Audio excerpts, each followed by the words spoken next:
السلام علیکم ورحمۃ اللہ وبرکاتہ۔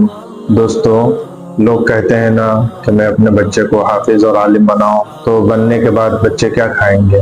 تو میں ان سے کہنا چاہتا ہوں کہ پہلے آپ مفتی عبدالواحد قریشی صاحب کا یہ بیان سنیے، پھر اس کے بعد آپ سوال کیجئے گا کہ حافظ اور عالم بننے کے بعد بچے کیا کھائیں گے۔ میں فخر کے ساتھ کہتا ہوں کہ حافظ اور عالم کو اللہ اتنا کھلاتا ہے کہ کھانے والا تھک جاتا ہے لیکن کھلانے والا نہیں تھکتا۔ یہ قرآن کی برکت ہے، یہ علم کی برکت ہے، یہ برکت ہر کسی کو نہیں ملتی۔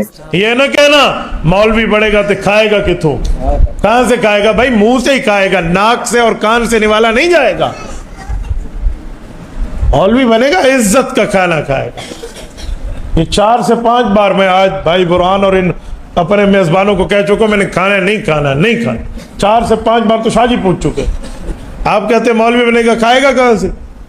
اس جگہ آتے ہوئے میں نے 3 دعوتیں ٹھکرائی ہیں، راستے میں میرے پاس روکے۔ میں نے کہا جس میزبان نے مجھ سے ٹائم لیا ہے انہوں انتظار کرا ہوا تو آڑے کو روکا۔ ایک دن میں ایک ٹائم کے 5 آفر میں ٹھکرا دیتا ہوں کھانے پر، وقت نہیں ہوتا یا مجبوری ہوتی ہے، بھئی ہم نے فلاں جگہ پہنچنا ہے، اور آپ کہیں گے مولوی بنے گا تو کھائے گا کہاں سے؟ وہ عزت کی خوراک کھائے گا جو لوگ ترسیں گے اس کو۔ تو آپ اپنی اولاد کے رزق کے بارے میں پریشان نہ ہو، آپ والد ہیں، خدا نہیں ہے۔ والد کے ہاتھ تربیت ہے، خدا کے ہاتھ رزق دینا۔ اللہ والے کام اپنے ہاتھ میں نہ رکھو، بس یہ اللہ کا کام ہے، اللہ نے دینا۔ اور پتہ ہے رزق کب لکھا گیا تھا؟ جب میرے ماں باپ کو یہ بھی پتہ نہیں تھا کہ ہمارا ہونے والا بچہ ہے یا بچی ہے۔ 4 مہینے ماں کے پیٹ میں، دنیا کا الٹرا ساؤنڈ اس وقت یہ چیک بھی نہیں کر سکتا کہ ابھی یہ نر ہے یا مادہ ہے۔ 4 ماہ، صحیح بخاری جلد اول کتاب بدء الخلق، حضرت عبداللہ بن مسعود رضی اللہ عنہ کی روایت ہے، اللہ کے رسول نے فرمایا ثم ينفخ فی الروح، ماں کے پیٹ میں 4 مہینے عمر داخل ہوتی ہے بچے کی، رب اس کا رزق بھی رکھ دیتا ہے، روح بھی رکھ دیتا ہے۔ میرا رزق میری پیدائش سے پہلے میرے رب نے لکھ دیا ہے، نہ مجھے جاب کی چکر ہے نہ مجھے نوکری کا ڈر ہے، میرا رزق جو رب نے لکھا ہے مجھے مل کے رہے۔ تو اس لیے رزق کے چکروں میں اولاد کو تباہ نہ کرو۔ اولادوں کو لوگ پتہ نہیں کہاں سے کہاں لگاتے ہیں۔ بھائی اولاد کو سب سے بڑا صدقہ اللہ کی راہ میں یہ ہے کہ اپنی اولاد کو دین پڑھاؤ، بس دین پڑھاؤ۔ میں اپنے بات پر یہ سوچتے ہوئے میری آنکھوں میں آنسو آ گئے۔ میں نے کہا آج دین کی نسبت میرے ساتھ جڑی نہ ہوتی، یہ لوگ مجھے عزت سے بلاتے، پتہ نہیں کسی مسافہ کرنا سے یا نہیں کرنا سے۔ میرے ماں باپ کو نہیں ضرورت تھا کہ ہم اپنی اولادوں کو پڑھائیں، ہم اپنی اولادوں کو دنیا پہ لگائیں۔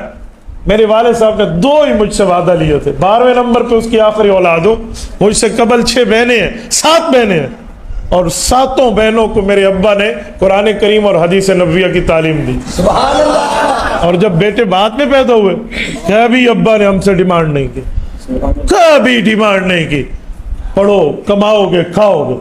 ابا کہتے تھے جی نہیں، جو اللہ تیرے باپ کو دے رہا ہے نا یہ اللہ تمہیں بھی دے گا، کچھ بھی نہیں ہے۔ میں نے کبھی کسی معاملے میں رزق کی پریشانی نہیں دیکھی۔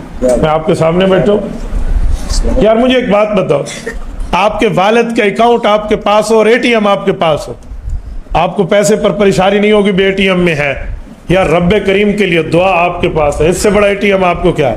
اور اللہ کے خزانے تو ختم ہی نہیں ہوتے، اللہ سے لے کر دے دو، کون سا مسئلہ ہے؟ تجھے ATM کا کوڈ نہیں آتا تو پریشانی ہے، تجھے مانگنا نہیں آتا تو پریشانی ہے، باقی مسئلہ کچھ نہیں ہے۔ تو اس لیے اپنی اولادوں کو اس دین پر لگائیں، اس تعلیم پر لگائیں، قرآن پر لگائیں، سنت پر لگائیں، تو انشاءاللہ مسئلہ نہیں۔ تو امید کرتے ہیں کہ آپ نے اس ویڈیو کو سن لیا ہوگا۔